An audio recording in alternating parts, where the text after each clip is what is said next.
বন্ধুরা সবাই কেমন আছেন আপনারা? আশা করি সবাই খুব ভালো আছেন। নতুন বছর শুরু হয়ে গেল আজকে থেকে। তো আপনারা কেমন আছেন বলুন? আজকে সবাই পিকনিকে যাচ্ছেন তো? আজকে আমি চলে এসেছি নতুন রেসিপি পিঠে। আজকে আমি করব সিদ্ধ পিঠে। দেখুন বন্ধুরা, সারাদিন সকাল থেকে কুয়াশা ছিল, একটু বেলা হতে কত সুন্দর রোদ এসছে দেখুন। আর আমি এদিকে বানিয়ে নিচ্ছি সিদ্ধ পিঠে। তার জন্য কড়াতে দেখুন জল দিয়েছি, জলটা একটু গরম হচ্ছে, তার ভিতর দিয়ে দেব নুন পরিমাণ মতো, আর এর ভিতর দিয়ে দেব আমাদের চালের গুঁড়ি। সিদ্ধ পিঠে খেতে সবাই নিশ্চয়ই আপনারা খুব ভালোবাসেন, আমিও খুব ভালোবাসি বন্ধুরা। দেখুন একটা খুন্তির সাহায্যে ভালো করে নুনটা জলের সাথে মিক্সড করে নিচ্ছি। এর সাথে এবার আমরা দিয়ে দেব গুঁড়ি, চালের গুঁড়ি। যে কোনো চালের গুঁড়ি হলেই খুব ভালো হয় পিঠে বন্ধুরা। আপনারা সিদ্ধ চাল হোক, আলো চাল হোক, আতপ চাল হোক, যে কোনো গুঁড়ি নিতে পারেন। দেখুন চালের গুঁড়ি দিয়ে দিচ্ছি জলের ভিতরে। বেশ সুন্দর করে একটা ডো তৈরি করে নেব। খুন্তির সাহায্যে সুন্দর করে নেড়ে চেড়ে নিচ্ছি।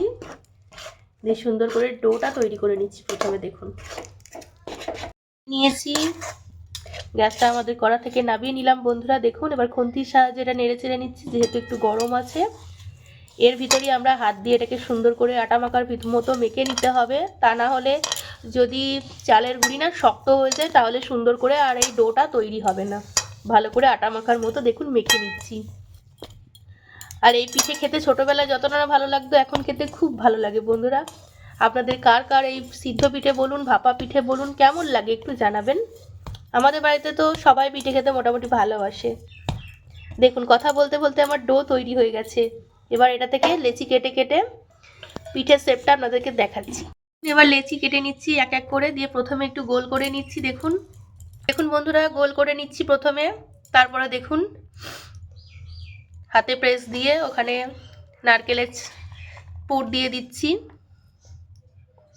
দেখুন বন্ধুরা,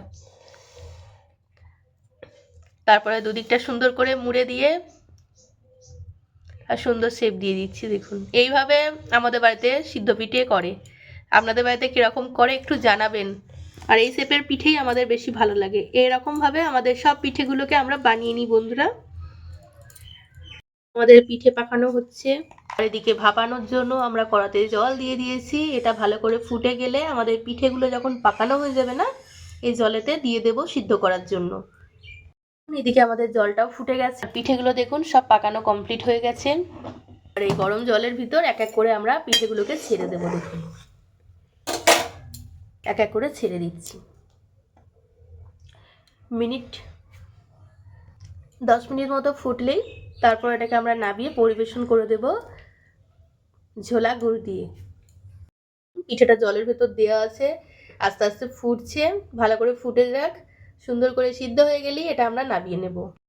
আমাদের পিঠেটা কত সুন্দর জলে সিদ্ধ হয়ে গেছে, তার জন্য জলের উপর ভেসে উঠেছে।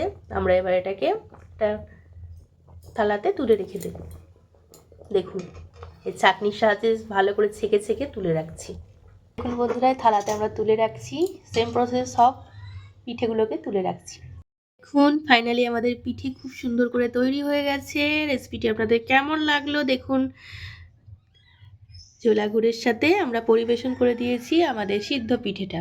রেসিপিটা আপনাদের কেমন লাগলো বন্ধুরা অবশ্যই জানাবেন। ভিডিওটি ভালো লাগলে চ্যানেলটি সাবস্ক্রাইব করে পাশে থাকুন। পাশে থাকা বেল আইকনটি প্রেস করুন বন্ধুরা, যাতে আমার ভিডিওর নোটিফিকেশান সবথেকে আগে আপনি আগে পান। আর আমার পাশে থাকুন, আমাকে সাহায্য করুন। আমি আপনাদেরকে আরও নতুন নতুন অনেক রেসিপি শেয়ার করব সম্পূর্ণ বিনামূল্যে বন্ধুরা। তাই জন্য সবাই খুব ভালো থাকুন, সুস্থ থাকবেন। নতুন বছরের সব কটা দিন যেন আপনাদের কাছে হোক আনন্দময়, সুস্থ সবল থাকুন বন্ধুরা। সবাই ভালো থাকবেন, সুস্থ থাকবেন। টাটা।